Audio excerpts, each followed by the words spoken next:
Welcome back to Blue Jays Today. For today, guys, we've got another signing in Blue Jay land. We got one. Rejoice. Rejoice. Everybody on your feet. Clap. Ross, he's not dead. He's not asleep. He's out here improving the Jays for possibly a long, long time in the future, guys. The Toronto Blue Jays, they have reportedly just agreed to a deal with Yariel Rodriguez, the Cuban pitcher, the right-hander who throws some gas, has a nasty slider, and he could be coming to the Toronto Blue Jays as of some of these big reports out there, y'all. Before we get into it, guys, a breakdown. What is this dude? What does he throw? How good is he? And what does this mean for the Toronto Blue Jays roster makeup? Before we get into all that, make sure to like, comment, and subscribe to Blue Jays Today. All right. Welcome in, everybody. Yes, Yariel Rodriguez. We've been kind of looking at him for a while. Obviously, this dude has never played in the major leagues, so when you're going out and you're signing these international free agents, sometimes there could be some risks to it. I mean, you literally saw the Dodgers give $300 million over to Yamamoto. Granted, Yamamoto, quite a proven commodity, but I could also make an argument that Yariel Rodriguez is a proven commodity in his own right. He's mostly played out of the bullpen, but he might want to even test the markets or test the waters in some sort of starting role, maybe a longer bullpen role. We're going to get into it, but before we do, let's first flash over here to Josh Goldberg. Quick shout out here to Battlegrounds. If you guys are into throwing axes at a wall and impressing your friends and having a party and having a good time, you want to go check out Battlegrounds, guys. Check out their website for details. They offer free coaching. It's a lot of fun. Josh Goldberg. This was kind of the first speculation right here that we were going to have our Yariel Rodriguez signing. You did have Berga. I may be mispronouncing his name. Berga. He's been wrong in the past, so we didn't jump to conclusions and say, well, yes, well, this is for sure what's going to happen. He's going to be a Toronto Blue Jay. But he said that there were an agreement on a 4-year deal. We don't know for sure how long the deal is, but we do know that that was the first kind of indication that Yariel Rodriguez was going to be a Toronto Blue Jay. And then we had a little bit later on, we had John Morrissey. And this is when we jumped to YouTube, made the stream, tweeted everything out, posted on our social medias, went crazy, because when John Morrissey tweets something, it's sometimes, and it should be true, it should be true sometimes. Y'all know what I'm talking about. But we're going to take his word for it right now. Maybe he's learned from his past mistakes. Right-handed pitcher Yariel Rodriguez and the Jays are in agreement per Francie Romero. And he also said, Francie Romero, quoting his tweet here, that the Toronto Blue Jays are in agreement per sources. This is a great little sign here, man. He's expected to do a physical in the next coming days in Toronto. There was some speculation about his immigration, whether he was able to actually come over to Canada to do the physical, to actually play for the Toronto Blue Jays. I was trying to find more in-depth research on exactly what does that mean, but we do have reports that yes, apparently it's all good now. That's why that they're kind of finalizing it. MLB Trade Rumors is kind of talking about it here. Apparently he's headed to Canada, so apparently he's headed to Canada, and that yes, that means that everything should be okay in that regard. So that's kind of what's transpired so far, y'all. That's a really exciting news. Real quick shout out to the 254 people that are in this live chat right now on YouTube. Y'all are saying, who is this guy? Some of you are really excited. Now go get Soler, go get some bats. Well, let's talk about who this guy actually is before we go and we start moving on to the other part of our team, because let's just enjoy this for a moment. You know what I mean? Let's enjoy the fact that we actually went out and made a signing. And I was kind of talking to Nick right before. He's going to be on here in a little bit. And this is the first signing that we feel really good about. Yes, Kevin Kiermaier was a good signing. You know, he's a player, good Gold Glove defense. What is he going to give you with the bat? Hopefully what he did last year, but you should expect some sort of regression. So that was a okay signing for 1 year. This signing actually has implications for the Blue Jays beyond the 2025 scary kind of turning over, you know, of the throne, I guess for lack of a better term, of the Toronto Blue Jays. Because this guy, if he is on a 4-year deal, then this guy would be here for a while and maybe even could find himself in a very prominent starting role for the Toronto Blue Jays. So without further ado, let's flash over real quick and look at what this guy did in the NPB, the Japanese League. Over here, he had an incredible career, only 3 seasons in the NPB, but man, he had a really good ERA of 3.03, and if you look over at that 2022 year, that was a 1.15 ERA out of the bullpen, 56 games with 54.2 innings of relief. So that is an incredible reliever. And if you look at the sample size there, it looks like he was just a one kind of inning role type of player. And I note that because, again, he wants to be a starter. He started for the Cuban team in the World Baseball Classic. And if you look over here, when he had 19 games played in 2021, he had 94 innings pitched. So obviously there was some usage in a longer type of role. So he's used to that. He's known that he can pitch really long into a ball game. And man, I'm not even gonna really try to convince you that a 1.15 ERA in 2022 is very good. Now you might be wondering, where's 2023? You know, this guy literally needs to play in 2023. Was he hurt? What happened? Well, because he was so good in 2022, he wanted to declare his eligibility for the MLB. So he didn't want to get hurt or anything. He essentially sat out the entire 2023 season so that he can come over to the major leagues. Now I'm going to shout out Tyler right here. Good friend Tyler Wardy. If you're a Mets fan, I don't know what you're not doing already. If you're not following Tyler, you got to go follow this guy. He says Yariel Rodriguez is one of the most fascinating arms out there. He didn't actually pitch since the end of 2022 as a reliever in the NPB. He actually spent the entire last year just training in the Dominican Republic after pitching for the World Baseball Classic for Cuba last spring. So yeah, he was just getting himself ready for this year, which, hey, I mean, if he's still good, I guarantee before he signed, people were taking a look at him, probably wanted to see if his arms still look good, if he had this stuff, you know, some sort of simulated bullpen games. That's got to be a good sign that the Blue Jays are willing to invest in him for the future, everybody. So I like it, man. I like this guy. He could provide some sort of longer type of relief role, right? He could be out of the pen to start, because if you're looking at the Toronto Blue Jays right now, you got essentially a full starting rotation, right? You got Gausman, you got Berrios, you got Bassett. That's the top 3. Then on the outside, you know, in the 4th spot, you got Kikuchi, who put up a great year. Then you got Alec Manoa, who's down there in that 5th spot, and we don't know what he's gonna do this year. So, you know, in case he doesn't bounce back or perform, or maybe there's an injury to one of those other guys, or even Manoa himself too, you got Yariel Rodriguez to come in and pitch if Ricky Tiedemann is not ready for the big leagues. And that's what I want to get to our next topic here, folks. Before we do move on to our next topic, let's give a quick shout out to the sponsor of this video. Time for a quick shout out to Betway. Betway is the best place to make all of your sports bets on all of your favorite teams. Betway is also in collaboration with iGaming Ontario. Must be 19 years older to participate. And guys, please bet responsibly. Now, back to the content. Shout out to Betway. Welcome in, Nick. How's it going, everybody? How is it going? I'm pretty stoked about this one, folks. As you know, I'm mid-workday right now, but I had to come out. I had to give my 2 cents on Yariel Rodriguez, because this is a player that I've been talking up for a while right now.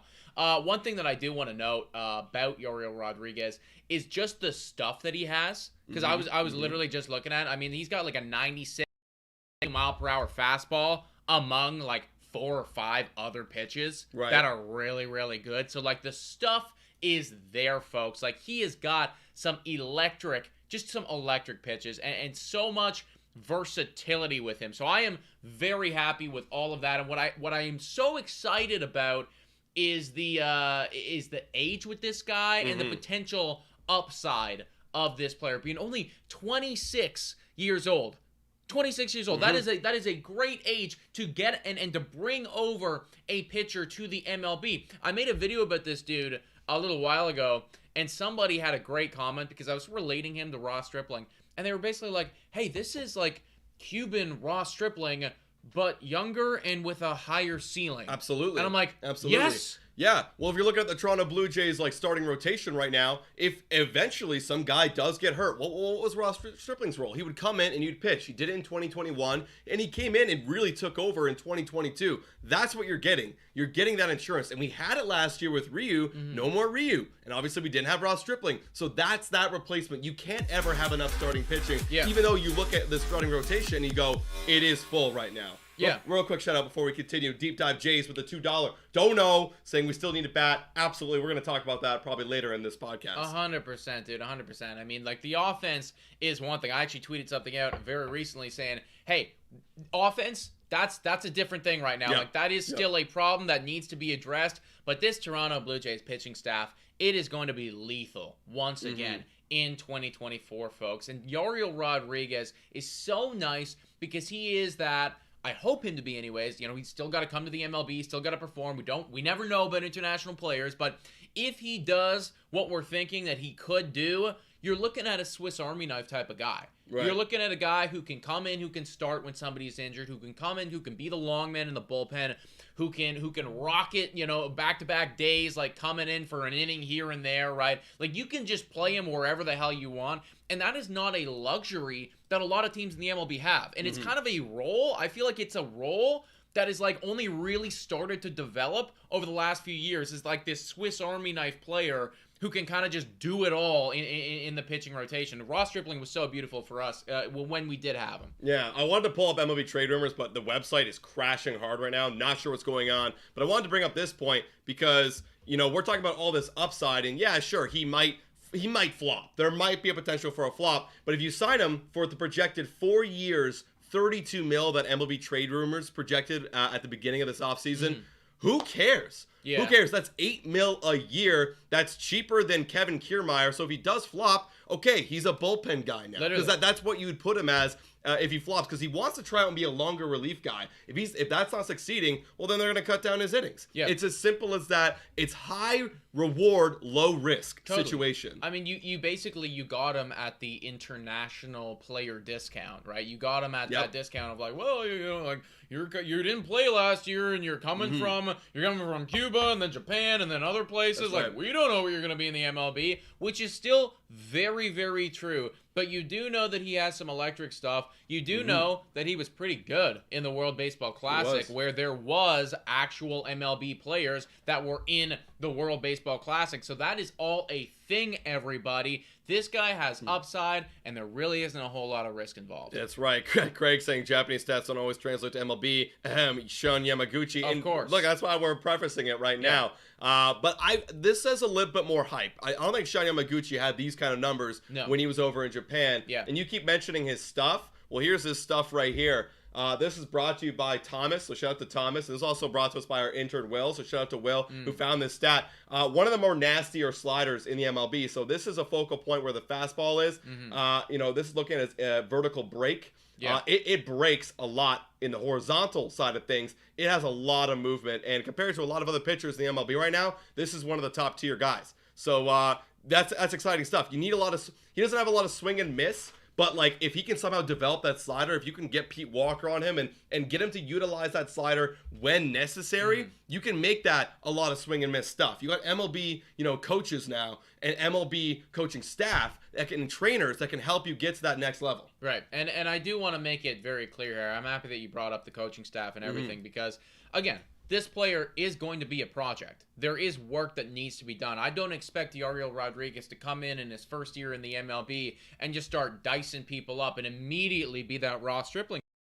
Even Ross Stripling took a little while for the Toronto Blue Jays to even really find himself in that role, and then he got cooking, you know? And that's a guy who's been in the MLB for a really long time. He literally changed his windup mid Blue Jay career. Exactly. To figure it out. You know, and Rodriguez, for a player who is this young, who is coming to the MLB, and who's never played against some of these guys before, there is going to be probably some growing pains, probably an adjustment process. But if you have him locked down to the 4-year deal that we're talking about right now at a low risk of $8 million, then you have the capability and you have the time to work with him and to develop him. And he's so exciting because maybe he comes in and maybe he does just start out as like a low leverage bullpen guy. Maybe that's his role to start out. That's it. He's a middle reliever that's going to bring you over to the end of the game. Totally. That's it. That's where we start. But if you have him for that timeline, well, I'm looking to the future and I'm saying, Yusei Kikuchi, he's not going to be with the Toronto Blue Jays for too much longer, right? There are going to be other veteran pitchers on the Blue Jays who will eventually potentially either fall off or leave the squad. There will be openings in that starting rotation, so you can bring him in and you can start him out as that low leverage guy to just get him acclimatized to the MLB, because we have that luxury with our pitching staff. But then you can grow and you can mold and you can train and you can coach and you can bring him to basically wherever you want. Yeah, it's the perfect signing, and I wouldn't be too worried about trying to find a role, because the role is going to find him eventually with the makeup of a roster. And I wanted to bring up this next point because in that John Morosi tweet, he says right at the end there, a very interesting talking point right here. He says, and what does his role mean for the possibility of an Alec Manoa trade? And I saw that you earlier today tweeted out the Alec Manoa trade speculation is going to fly off the charts if the hashtag Blue Jays actually do manage to land Yariel Rodriguez. Take a look at that time, guys. 9:48. Yeah. I knew that this was freaking going to come. I knew it was coming, man. So with that being said, I got my thoughts, but what were your thoughts going into that tweet? Do you think that there's going to be some sort of trade speculation? A, probably yes, we already have that answer. But B, is there going to be a reality where the Blue Jays flirt with a trade? Well, John Morosi is obviously just stirring the pot like he likes to do. You know, he did not need to include that tweet at all. Just a shot at Alec Manoa. In the literal breaking of this. Like, that could have come like 48 hours later, in my opinion. But he did it. I expected him to do it, and you're going to see more people on Twitter continue to talk about Alec Manoa, and his name is going to get thrown around a bunch.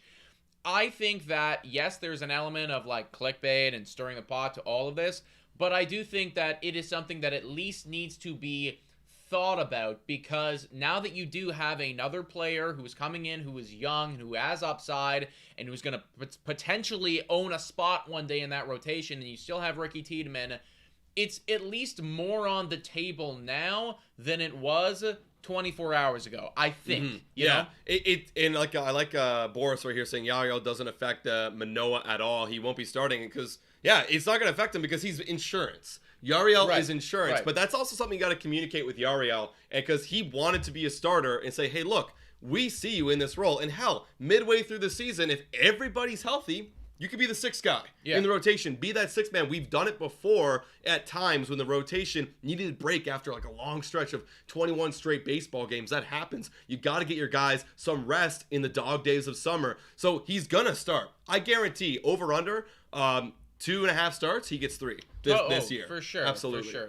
I mean, I do think that he will get his share of that as well moving forward. I mean, I understand where people are going to come from with the Manoa trade speculation, because already there was Manoa trade speculation, and now that you bring this guy in and you still have Ricky Tiedemann and all of that stuff, I think that is at least going to be considered and maybe even on the table. But I like your comparison to Ryu earlier.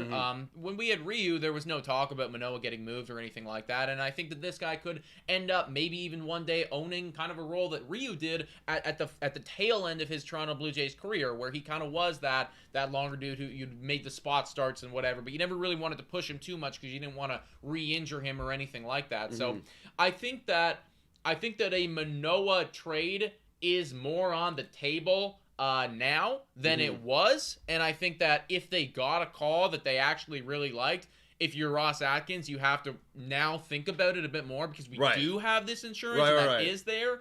But I don't know if they're actively going to be going out and being like, we got to get rid of this guy now. I think the best way to approach this is, you don't want to get rid of it unless the offer's on the table. And again, his value is low right now. So I don't really see a trade actually transpiring, because if doing that isn't going to help, keeping Manoa on the team will help the Toronto Blue Jays. Real quick shout out right now, John Morosi came out with another tweet just kind of finalizing this deal. News, right-hand pitcher Yariel Rodriguez and the Jays have agreed in principle on a contract. Sources confirmed, initially by Francie Romero. I'm told this will be a multi-year deal. Okay, so we know it will be multi.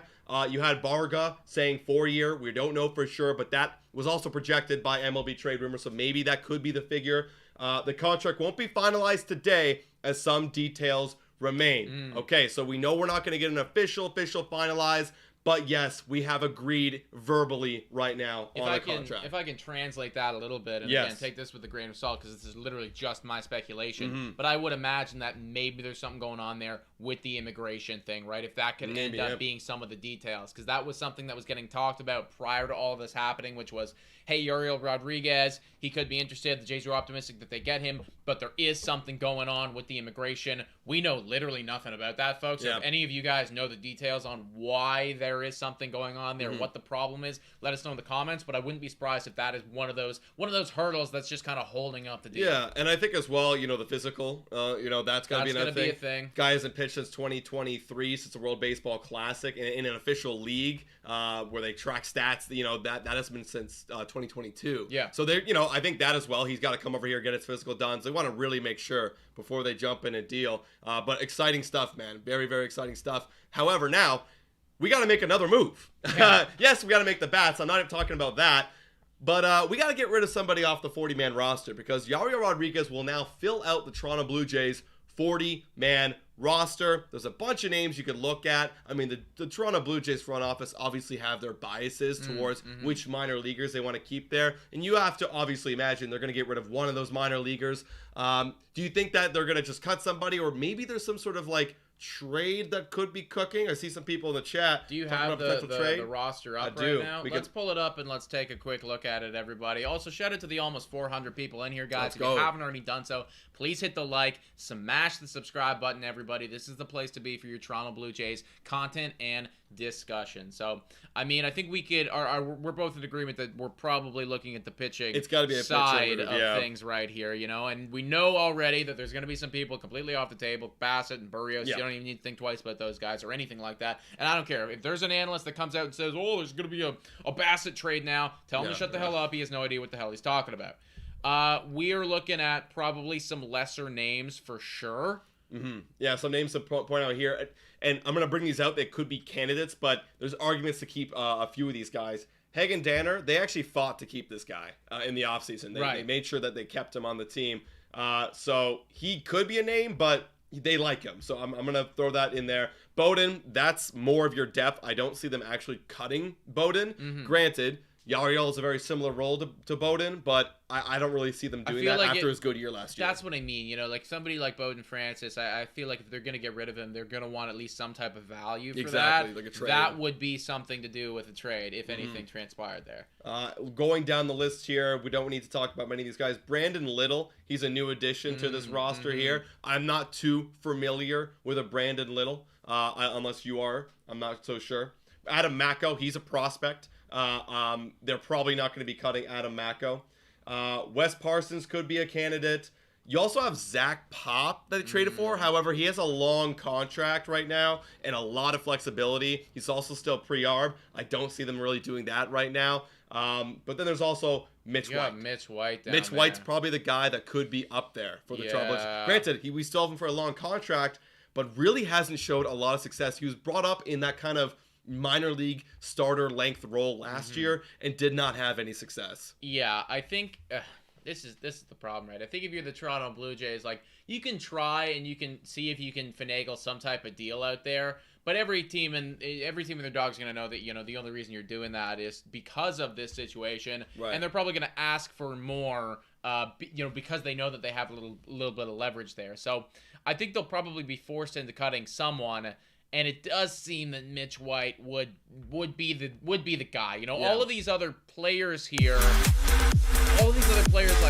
they have more upside in my opinion than White does. I mean, Zuleta is a top 10 prospect, right? He's not going anywhere, right? And I mean, some of these other dudes are young kids with potential.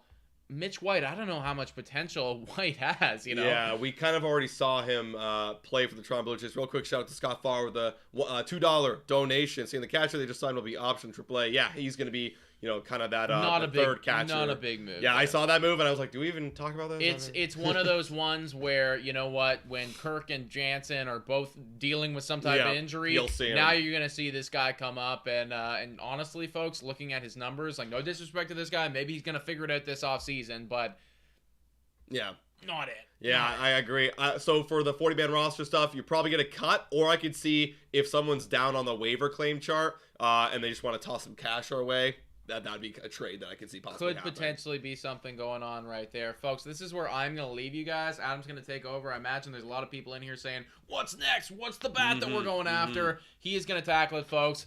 please hit the like, smash the subscribe button, and comment your thoughts about this deal down below. I imagine we're going to have another video breaking down future stuff moving forward with this Jays team coming out tomorrow. Yeah, that's exactly right. I'm going to spend a little time on this. We'll answer some of your questions. So if you got some questions, throw it in capitals, folks. Because I also have to get back to work too. We still have that reality where we got work to do. But yeah, essentially, guys, there will be another move coming soon. I know a lot of you guys are kind of upset that there isn't a bat coming today. But I think we can all agree on this. This move will not hurt the Toronto Blue Jays in any capacity, and it doesn't affect us not getting a bat. I know Ross Atkins out there said we might make one more move. Yeah, maybe this was the one more move, but I still do and believe in my whole heart that Ross Atkins knows he can't enter this season without getting at least one more bat to support the lineup.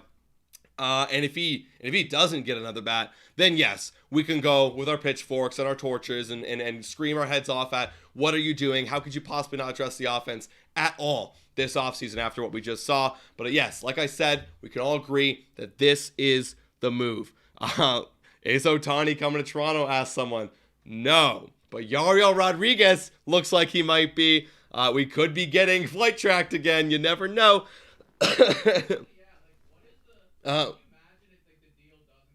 Oh yeah, Nick's saying from his room, everybody, that could you imagine that the deal doesn't go through? And in that case, then then we'd be absolutely getting flight tracked yet again. Love the move, saying Taves, absolutely. Why would they cut White over Parsons?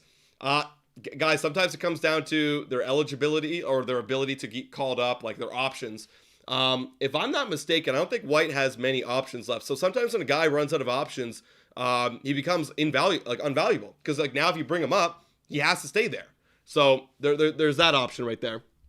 But guys, we're going to break this down a little bit more on our podcast. We're going to have it come out tomorrow. I'm sure there's going to be some more news coming out about Yariel Rodriguez. And we're going to definitely take a look at the next steps for the Toronto Blue Jays. So guys, if you haven't already, please make sure to smash that like button. Comment your thoughts down below, whether you think this was a W, comment in the chats W or L signing for the Toronto Blue Jays. And thank you guys so much for watching. And as always, guys, go